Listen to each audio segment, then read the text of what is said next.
Eh bien bonjour à tous, aujourd'hui on va faire multi-review, quadruple review, parce que j'étais parti pour une triple, mais j'avais oublié que j'en avais déjà filmé deux.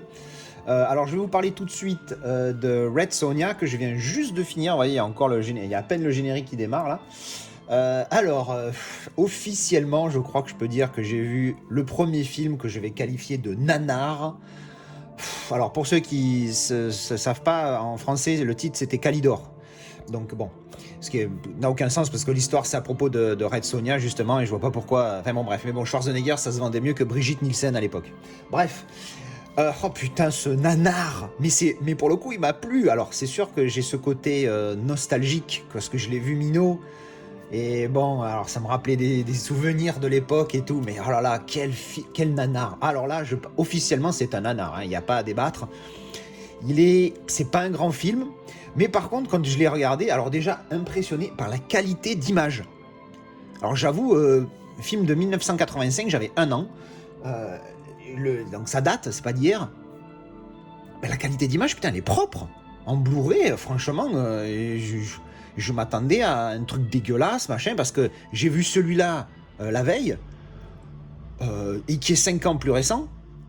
Franchement, il est pire visuellement celui-ci que celui-là. Hein. Enfin bref, j'ai trouvé il était très propre, pas de grain, pas de problème, quoi, nickel. Alors après, le gros nanar, les effets spéciaux, les machins. Alors qu'est-ce que je peux dire? À un moment donné, il y a la méchante reine. Elle a un pet spider, c'est donc une araignée de compagnie. L'araignée de compagnie, elle ronronne. C'est pas un chat, c'est une araignée. Une araignée, je sais pas ce que ça fait, mais ça ronronne pas. Enfin bon, bref, ça, le monstre dans la flotte contre qui se battent, c'est un robot, mais après, c'est pas un robot parce qu'il pousse des cris. Enfin, on sait plus. Oh là là, le super nanar. L'autre, à un moment donné, elle dit I'm up here, I'm up here. Donc, je suis là-haut, je suis là-haut. Et l'autre, qu'est-ce qu'elle fait? Elle regarde en face d'elle. Elle lève pas les yeux. En fait, tu te dis, des fois, tu dis, ah. Mais bon. Bon, allez, je m'emporte, je m'emballe. Donc ça, c'était Red Sonja que je viens de finir. Allez, voilà, le DVD, le Blu-ray, pardon, vient de se remettre au menu. Ensuite, je vais vous parler de Kindergarten Cop, que j'ai vu donc hier, donc un flic à la maternelle, hein, pour ceux qui ne connaissent pas le titre en VO. Et alors, bon, ben voilà, bon, alors, pas nanar, mais, comment dirais-je, sympa, c'est un film sympathique à regarder en famille, voilà, le flic badass, Schwarzenegger, barbu, mal rasé, lunettes de soleil qui chasse les méchants et qui casse des gueules, qui doit, pour une enquête, devenir un professeur, enfin pas un professeur, comment ça s'appelle, un gardien de maternelle en fait, un maître de maternelle, enfin bref, c'est assez rigolo, voilà, c'est sympathique, ça casse pas trois pattes à un canard. L'expression populaire, elle va devenir classique dans mes vidéos.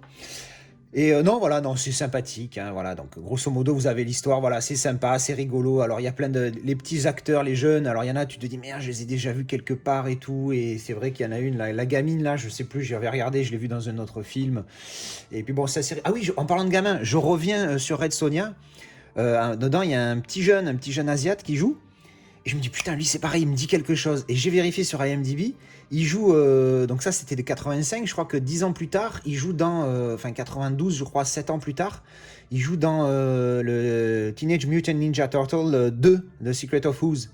Et c'est les Tortues Ninja 2, quoi, en film de l'époque. Et il joue dans le 2. Et j'ai dit, ah oui, putain, je l'ai reconnu et tout. Bon, il était bien plus jeune. Bref, revenons sur celui-là. Et ouais, bon, voilà, celui-là, sympathique, mais voilà, c'est pas un grand film, mais bon, sympa pour des souvenirs de jeunesse. Et puis, Schwarzenegger dans un rôle un peu, entre guillemets, différent, c'est un peu sympathique. Alors, par contre, parlons qualité, dégueulasse. J'ai mis le truc, je viens de mettre une VHS ou quoi? Qu'est-ce qui se passe? J'ai vérifié, non, c'est bien un DVD, un Blu-ray, pardon, que j'ai mis dans mon lecteur. Enfin bref, immonde, qualité d'image dégueulasse, hein, c'est catastrophique. Alors l'avantage, c'est qu'il était full screen, comparé à celui-là il y avait les barres noires, mais bon, bref. Donc voilà, donc ça c'était Kindergarten Cop. Et alors pour les deux suivants, en fait, je les ai... Alors celui-là j'ai regardé hier, celui-là j'ai regardé aujourd'hui à l'instant. Et ces deux-là, en fait, je les ai vus, lui, avant-hier, enfin bref, je sais plus quand. Et j'avais fait les vidéos juste après. Donc je vais faire un petit cut et je vais vous les passer tout de suite. Allez, c'est parti. Alors je viens juste de finir Greenland, que vous pouvez voir sur ce plutôt joli steelbook.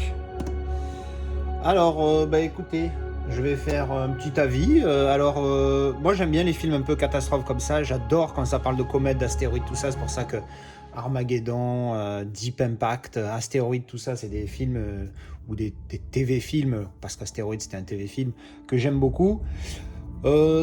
Comment dire, celui-là, c'est... Alors oui, ça reste dans l'idée. Par contre, il y a moins le côté avant l'impact. C'est-à-dire que, par exemple, dans le TV-film Astéroïde, si vous ne connaissez pas, allez checker ça un petit peu online. Moi, j'ai le DVD, mais bon, voilà. C'est pas un grand truc, mais bon. Bref, y a beaucoup de avant. Il y a la découverte, un peu comme dans Deep Impact. Il y a la découverte de la comète qui va arriver. Dans Astéroïde, c'est un astéroïde, pour le coup, d'où le titre. Et il y a toute cette préparation avant, l'impact et tout, et qu'est-ce qu'ils vont faire, etc. Qu'il n'y a pas dans Greenland. Parce que en fait, Greenland, ça part directement quasiment au moment de l'impact. Alors le film, il est un peu long à démarrer, il fait un petit peu moins de 2 heures, il fait 1h55. Mais alors le début, il est slow, hein, il est super lent. Ça joue du violon et tout.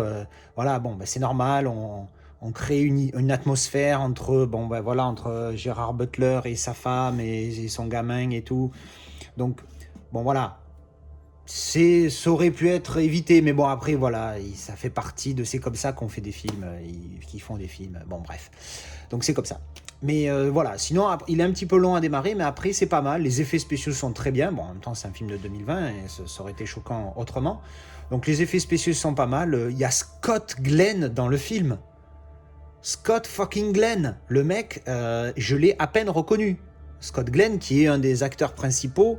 Je l'ai caché là parce que j'avais mis un des derniers films que j'ai reçu, de Red October, qui est là. Bon, Red October qui est de 1990, donc forcément 30 ans plus tard, il a morflé, Jean-Pierre. Mais ça reste quand même... Scott Glenn, j'étais choqué. Tu vois. Enfin bon, bref. Donc l'histoire est pas mal, c'est bien fait. Voilà, c'est pas un grand film, il fera pas date. Au début, je me suis dit, est-ce que je vais le garder ou pas? Parce que franchement, il met vraiment du temps à démarrer. Bref. Et puis au final, après, bon, il est pas mal. Voilà, je vais mettre 6 sur 10. Parce que c'est bien. Voilà, c'est sympa. Il m'a diverti. Il y a de l'émotion, tout ça.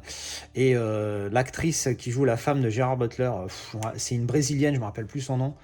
Mais alors, putain, mais quelle femme! Alors, encore une fois, je l'ai dit dans ma présentation du Steelbook, c'est celle qui joue la femme de Deadpool aussi. Voilà, donc bref. Voilà, écoutez, petit avis rapide. Je vais faire ça un petit peu comme ça maintenant. Dès que je finis le film, hop, je fais un petit avis comme ça, c'est tout frais dans ma tête, histoire que j'oublie pas, vu que j'ai une super mémoire pourrie. Et voilà, donc Greenland, donc 6 sur 10. Alors, je viens de finir de regarder Birds of Prey. C'est nul. Voilà. Je suis désolé, il n'y a pas grand... Enfin... Oh là là, j'en reviens pas que j'ai dépensé 10 € pour ce Blu-ray, ça me... Bon, 9 sur ce que vous voulez et tout, mais bon. Oh là là, qu'est-ce que c'est nul.